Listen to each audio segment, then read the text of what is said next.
Yes, and welcome to Vasily's garden, folks. Vasily's messy garden, Vasily's nightmare.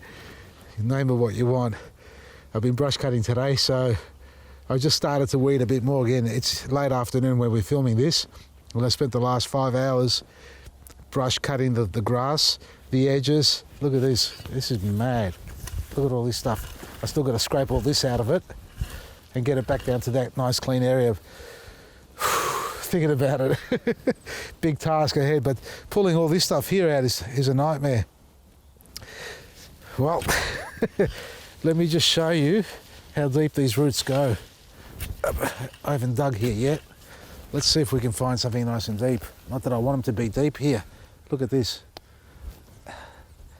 This stuff here is going to run everywhere. So I'm going to be stuck with these plants in the bed, no matter what I do, like this that is. So as I've been cutting around here today, cleaning this area up, and this trench was specifically done to prevent weeds jumping in. But couch grass as it is, as we know, it's quite notorious for running. It ran down and ran back up again, getting into the garden beds. And that's basically my fault because I wasn't maintaining it often enough. Well, where do you go first? At the end of the day, this is what it is now. So what we're going to do, we're going to clean all this out for winter. We're going to get this planted out. We're going to pull all this weed out. But what we're actually going to do is raise this bed up as well. Not high, but at least that 20 centimetres, 200 mil, maybe. Well, like the other beds there, they're all raised. But what I'm going to do around the outside, because I'll be damned if I'm going to be brush cutting like this all the time, is going to drop a strip footing in here. Hello, Cara. Yes, sweetheart. Oh, Vader, don't knock me over. Come on, mate. This is a regular segment, isn't it, with you two, eh? Oh, what do? You got to love them. So we're going to put a strip footing in. Please, come on. All right, go there. Get out of there. Come on. Go. Go. They're lovable dogs. So strip footing in here, but then I'm going to pour it up. So the footing will go underneath, but then we're going to pour a pad across here, which is going to be a pathway. So I'm actually going to do a walkway all the way around. Now the problem is, when I get to this part here, there's only going to be a little bit of grass. So it's almost the idea. I'd love to hear your feedback, whether we do. I don't like concrete everywhere, but I don't like grass growing into my garden beds either. And these dogs are running amok. So I'm thinking about putting concrete all the way through and leaving. There's not going to be any grass left, because once I start, a typical Greek I am, you know, it's just concrete the whole area. I've got 10 acres of lawns that we've got to maintain almost every day. So losing this 600-700 squares, it's a bit more than that, I reckon. No, it's probably 1,000 squares, a quarter of an acre. I don't mind losing the grass here. This is the one area we can sacrifice the grass on and maybe concrete the whole area. I'm not going to mulch it. He wants to play. And she's not up for it, mate. Just leave her alone. She's 3 times your age, mate. She just wants to be cuddled. Hey, Cara? She's gone to the operator. Have a look at her. Good girl, eh? What do you reckon? We put concrete down? Anyway, so that's the plan here. And I am buggered today because I haven't done any weeding. I've been just doing all the brush cutting and cleaning, and that's taken me forever. So I'm going to get up bright and early tomorrow, finish this garden bed off, and when we come back, you're going to see this. Well, you see me preparing it, so we'll actually do a little bit of filming of that, and then we'll start top layering it and talk about all the different organic matters that we're going to add to it and prepare it for planting, because we've got our seedlings. We went down to Van Loon's today, dropped off an order for them, some black grit, and while we were down there, we picked up some seedlings as well, just to help us fill all this garden bed here. So we've got plenty of varieties coming in and looking forward to planting that. Now the other thing, waterback.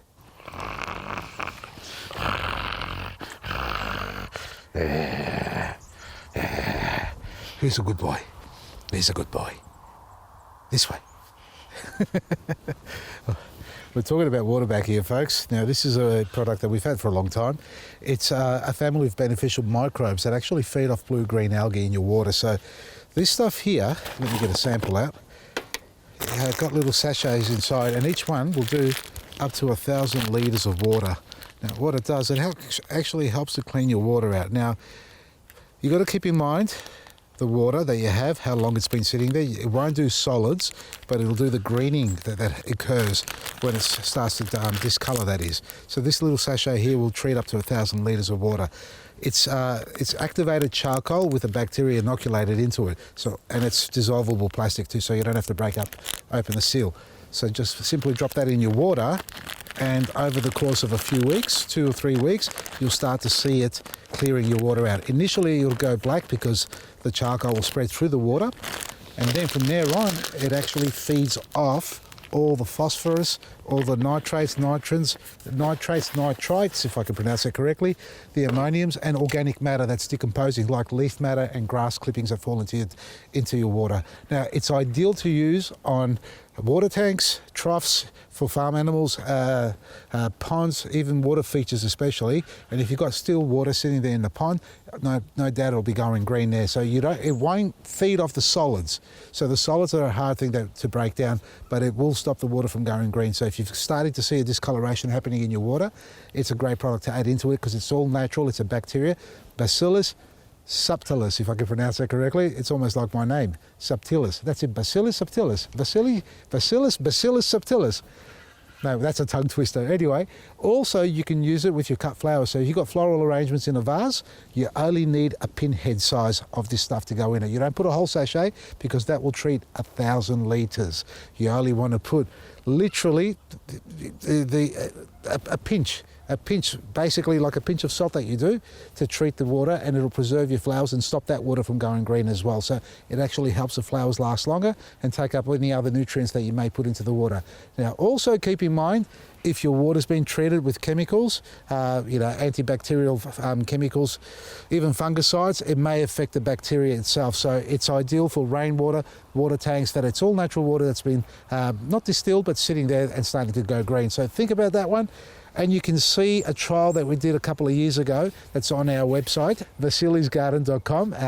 Look up Waterback. There's a video there with me with my big hairy beard doing the trial, and you'll see the 2 samples there over the course of a week or 2 weeks, how the colour starts to, the water starts to clear up and all things like that.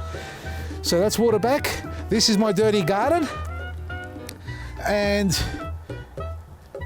I'm going to go lie down. That's what I'm going to do. Check out my website, vasilisgarden.com.